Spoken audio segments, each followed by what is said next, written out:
আসসালামু আলাইকুম রহমতুল্লাহ। প্রিয় শিক্ষার্থীরা এবং যারা ভিডিওটি দেখছেন সকলের প্রতি আন্তরিক মোবারকবাদ। আজকে আমরা অত্যন্ত গুরুত্বপূর্ণ এবং সুন্দর একটি ঘটনা আমরা আরবিতে শিখব ইনশাআল্লাহ, যা নবীজি মক্কা থেকে মদিনা শরীফে হিজরতের একটি সুন্দর একটি ঘটনা। যদি আপনার আরবি ভাষার প্রয়োজন নেই, তারপর আরবি জানার শেখার প্রয়োজন নেই, তারপরেও যদি একটু মহব্বত নিয়ে যদি আপনি দেখেন, তাহলে আপনি নিশ্চিত থাকতে পারেন এটি নবীজির ঘটনা, হিজরতের ঘটনা। আপনি নিশ্চিত সওয়াব পাবেন। সওয়াবের নিয়তে যদি দেখেন অবশ্যই আপনি উপকৃত হবেন। আর যাদের আরবি শিক্ষার প্রতি আগ্রহ রয়েছে তারা অবশ্যই ভিডিওটি শুরু থেকে শেষ পর্যন্ত দেখার অনুরোধ করছি। এখান থেকে আমরা অনেক নতুন শব্দ আমরা শিখে যাব, যেগুলো আমরা আরবি ভাষায় কথা বলতে গেলে আমাদের অনেক বেশি প্রয়োজন হবে। তো ইনশাল্লাহ আসুন আমরা শুরু করি। তো প্রথমে আমরা শিরোনাম পড়ি, বতুলাতু ফাতাতিন। বতুলাতু মানে হচ্ছে বীর নারী বা সাহসী নারী, ফাতাতিন মানে হচ্ছে যুবক, যুবতী। তো আমরা এটা অর্থ করতে পারি আমরা সাহসী যুবতী নারী। আচ্ছা, তো কানাত ছিলেন আসমা ও বিনতি আবি বকরিন রাদিয়াল্লাহু তাআলা আনহুমা। কানাত মানে ছিলেন, আসমা রাদিয়াল্লাহু তাআলা আনহা, বিনতুন মানে কন্যা, আবু বকর রাদিয়াল্লাহু আনহু ছিলেন। ফিল বাইতি ওয়াক্তি জুহুর, জহিরতি মানে জোহরের সময় তিনি বাড়ির মধ্যে ছিলেন। ফিল বাইতি বাড়ির মধ্যে, ওয়াক্ত জোহর জোহরের মধ্যে ছিলেন। এখন আমি বাড়ির মধ্যে জোহরের সময় ছিলেন, তখন এটা আরবি হবে কুনতু মানে আমি ছিলাম। এখানে কানাত তিনি ছিলেন, এটা ওয়াহেদ মুয়ান্নাস গায়ব এর সিগা, অর্থাৎ 4 নাম্বার সিগাটি। তো ফি মানে মধ্যে, বাইতুল মানে ঘর, ওয়াক্ত মানে সময়, জহিরতি মানে জোহরের সময়। তো প্রিয় শিক্ষার্থীরা, তোমাদের কাছে যে শব্দগুলো একটু কঠিন মনে হয় বা নতুন মনে হয়, কঠিন না আসলে নতুন, আমাদের নিকট অনেক আছে, নতুন শব্দ মনে হলে সেটা আমরা লিখে লিখে মনে রাখার চেষ্টা করবো। তো বাইতুল মানে হচ্ছে ঘর। এই যে আমরা এখানে শব্দটি বাইতুল মানে হচ্ছে ঘর, ওয়াক্তুন মানে হচ্ছে সময়। আমরা যে বলি যে জোহরের ওয়াক্ত, আসরের ওয়াক্ত, ফজরের ওয়াক্ত, তো ওয়াক্তুন শব্দের বাংলা হচ্ছে সময়, আর ইংলিশে আমরা টাইম বলি।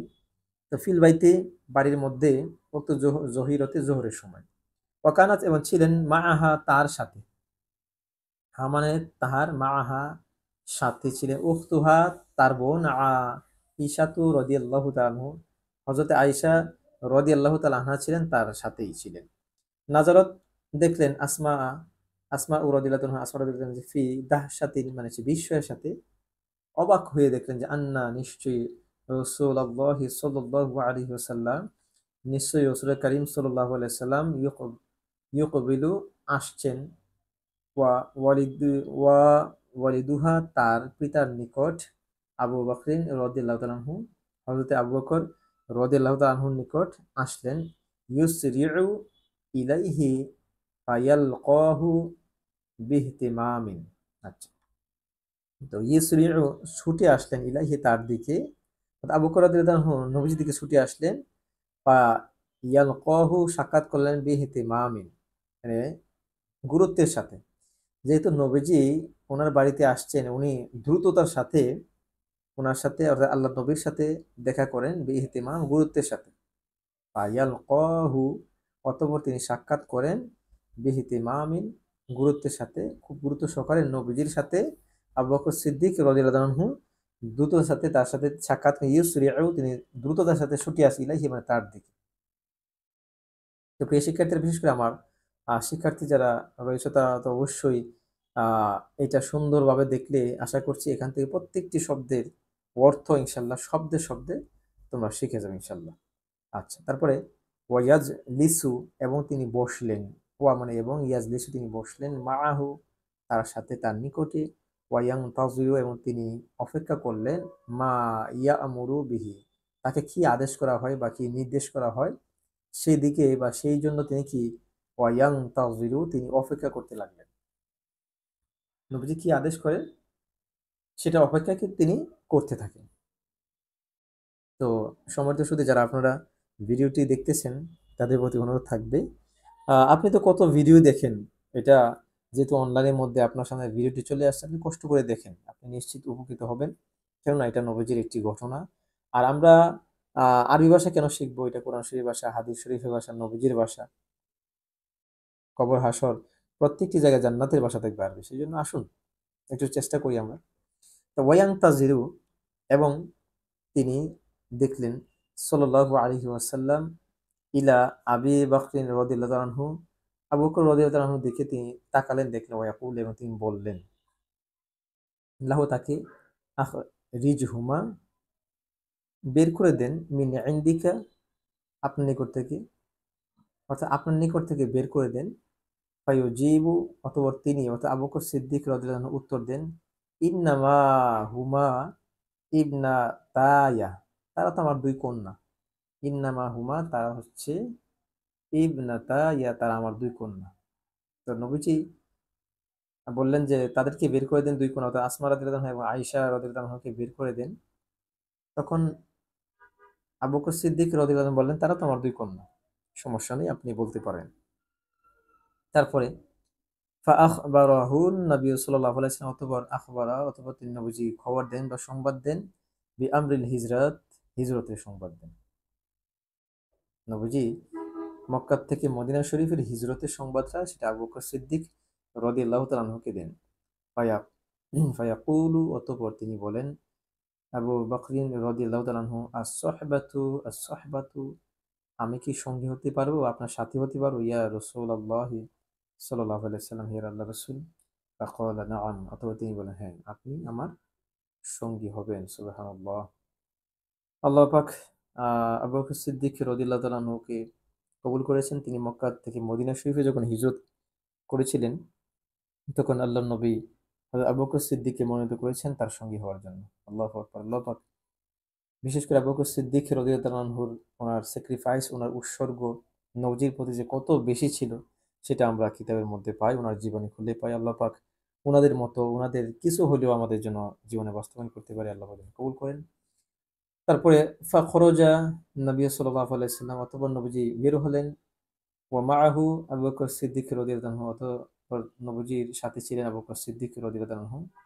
ফাযাহাবা অতঃপর বের হলেন, বাইনাল জিবালে পাহাড়ের মধ্য দিয়ে, ওয়া সাঈদা ফি জাবালিস সুর, ওয়া সাঈদা ফি জাবালিস সুর, জাবালিস সুর যে একটা রাস্তা ছিল, আহ সেটার মধ্যে কি আরোহণ করলেন। ওয়া সাঈদা মানে আরোহণ করা, ফি জাবালে সাবরিন সুর পর্বতে, মানে তারা কি করলেন, ওনারা আরোহণ করলেন। হাত্তা এমনকি, ওয়া সলা ওয়ে পৌঁছলেন, ইলাল গরি ফি আলাহু, অর্থাৎ ওই গড় মানে গুহার, আলাহু একেবারে চূড়ায়, সর্বোচ্চ উঁচুর মধ্যে ওনারা পৌঁছলেন। আর তরিক ও রাস্তা ইলা গরি, ওই গুহার রাস্তাটি তবিল অনেক প্রশস্ত ছিল, লম্বা ছিল। অশাক্য, অশাক মানে হচ্ছে অনেক কঠিন ছিল, মানে পাহাড়ের রাস্তা ছিল তো অনেক কঠিন ছিল। রুহু, এবং তাদের যে পাথরগুলো ছিল সেগুলো ছিল কেমন, তো মাজজিকু, সেগুলো ছিল অনেক বিদীর্ণ ছিল, অর্থাৎ কাঁটাযুক্ত ছিল ওই পাথরগুলো। সুখরুহু মানে হচ্ছে পাথরগুলো, তা মাজজিকু বিদীর্ণ ছিল। আচ্ছা, বিদীর্ণ করতো আকদামা ওনাদের পা মোবারক। যে পাথর অনেক কঠিন পাথর ছিল, শক্ত পাথর ছিল, সেই পাথরগুলো আমাদের পাকে বিদীর্ণ করেছিল। ফল কুফার আর কাফেররা ছিল হুনা ও হুনাকা, এদিক সেদিকে তাদের পাশে ছিল কি, কাফেররা ছিল ফি কুল্লি নাহিয়াতিন, চতুর্দিকে, চতুর্দিকে সকল দিকে তাদের পাশে কি ছিল, কাফেররা ছিল। ওয়াকানাত ওয়াকানা আলা আসমা রাদিয়াল্লাহু তাআলা আনহা, আসমা রাদিয়াল্লাহু তাআলার দায়িত্ব ছিল আন যে তাহমিলা বহন করতে, ইলাইহিমা তাদের নিকট, অর্থাৎ নবীজি এবং আবু বকর সিদ্দিক রাদিয়াল্লাহু তাআলার নিকট দায়িত্ব ছিল কি, আত-তাআমা ওয়াল আখবার, খবর পৌঁছানো এবং তাদের নিকট খাদ্য পৌঁছানো। অর্থাৎ গুহার মধ্যে, ওই সুর পর্বতের মধ্যে বা সুর আহ গাড়ি সুরের মধ্যে নবীজি এবং আবু বকর সিদ্দিক রাদিয়াল্লাহু তাআলার নিকট খাদ্য এবং সংবাদ পৌঁছানো ছিল হযরত আসমা রাদিয়াল্লাহু তাআলা আনহার দায়িত্ব ছিল। ওয়া আলা মাদাস সালাসাতি আইয়াম, এইভাবে তিনি 3 দিন যাবত করেন। কানাত তাজহাবা, তিনি যান, ইলাইহিমা তাদের নিকট, মুআররিদাতান অর্থাৎ সম্মুখে রেখে বা রেখে, হায়াতাহা তার জীবন, লিল খাফিরি বিপদের মধ্যে, বিপদের সম্মুখীন করে তিনি, মুআররিদাতান মানে সম্মুখীন করে, হায়াতাহাল হায়াতাহা তাহার জীবন লিল খাতিরি মানে বিপদের মধ্যে রেখে তিনি এই 3 দিন যাবত তাদের এই খেদমত করে যান, অর্থাৎ পান এই খাদ্য এবং সংবাদ তাদের নিকট পৌঁছে দেন ফি সাবিলিল্লাহি আল্লাহর রাস্তায়। অর্থাৎ আসমা রাদিয়াল্লাহু আনহা এই গুরুত্বপূর্ণ এবং কঠিন একটি কাজ তার জীবন বাজি রেখে কাজটি করে যান। অবি আউনিন আল্লাহর সাহায্যে মিনাল্লাহি আল্লাহর সাহায্যে তাম্মাতি সম্পূর্ণ হয় হিজরত, এই হিজরতটি মিন মাক্কাতিন ইলা মদিনাতিন মক্কা শরীফ থেকে মদিনা শরীফের হিজরতে আল্লাহর সাহায্যে আল্লাহ নবী এবং আবু বকর সিদ্দিক রাদিয়াল্লাহু আনহু ওনারা সেটাকে সম্পূর্ণ করেন। ওয়ামিন বালাদিস শিরকে ইলা বালাদিল ইসলাম, বালাদ মানে শহর, মিন হতে, অর্থাৎ শিরকের শহর থেকে ইসলামের শহরে স্থানান্তরিত হয়। ওয়াকানা ছিলেন আসমা রাদিয়াল্লাহু আনহা বাতলাতান সাহসী নারী, লাহা তাহার নাসিবুন একটি অংশ রয়েছে, ওয়া মুশারাকাতুন এবং তার অবদান রয়েছে, ফি হাযিহিল হাদাসি এই ঘটনায় বা এই হিজরতের ঘটনার মধ্যে অনেক অবদান তার রয়েছে, ওনার রয়েছে আযীমুন মহান, ইসলামী ও ইসলামের মধ্যে, ইসলামের মধ্যে অর্থাৎ হিজরতের গুরুত্ব অপরিসীম বা অনেক গুরুত্বপূর্ণ একটি বিষয়। সেই গুরুত্বপূর্ণ বিষয়ের মধ্যে হযরত আসমা রাদিয়াল্লাহু তাআলা আনহার দায়িত্ব বা অবদান, ওনার অবদান ছিল অনেক গুরুত্বপূর্ণ। তো আল্লাহ পাক এই ওসিলায় যেন আল্লাহ পাক ওনাকে বেহেশতের সর্বোচ্চ মাকাম যেন আল্লাহ প্রদান করেন।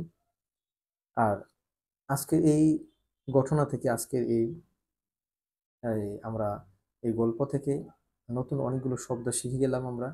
আশা করছি এখান থেকে অনেকগুলো শব্দ বা অনেকগুলো জুমলা শিখে আমরা আমাদের ব্যক্তিগত জীবনে আমরা এগুলো প্রয়োগ করতে পারব। আল্লাহ পাক যেন আমাদের সকলকেই কোরআন শরীফের ভাষা, হাদিস শরীফের ভাষা, কোরআনের মূল যে ভাষা সেটি হচ্ছে আরবি ভাষা, এই ভাষাকে যেন আমরা সহিশুদ্ধভাবে সুন্দরভাবে আমরা শিখতে পারি, জানতে পারি, বুঝতে পারি। আল্লাহ পাক যেন আমাদের সকলকেই সেই তৌফিক নসিব করেন। যারা ভিডিওটি শুরু থেকে শেষ পর্যন্ত দেখলেন, আল্লাহ পাক আপনাকে আমাকে যেন কোরআন শরীফ, হাদিস শরীফ বুঝে প্রথমে নিজের জীবনে বাস্তবায়ন করতে পারি, পরবর্তীতে আমাদের যারা নিকটে রয়েছে তাদের মধ্যে সেটা ছড়িয়ে দিতে পারি। আল্লাহ পাক যেন আমাদের সকলকেই দুনিয়া এবং আখিরাত উভয় জগতের মধ্যে শান্তিতে রাখেন, সুস্থ রাখেন, সেই প্রত্যাশায় আজকের মতো বিদায় নিচ্ছি। আসসালামু আলাইকুম ওয়া রাহমাতুল্লাহি ওয়া বারাকাতুহু।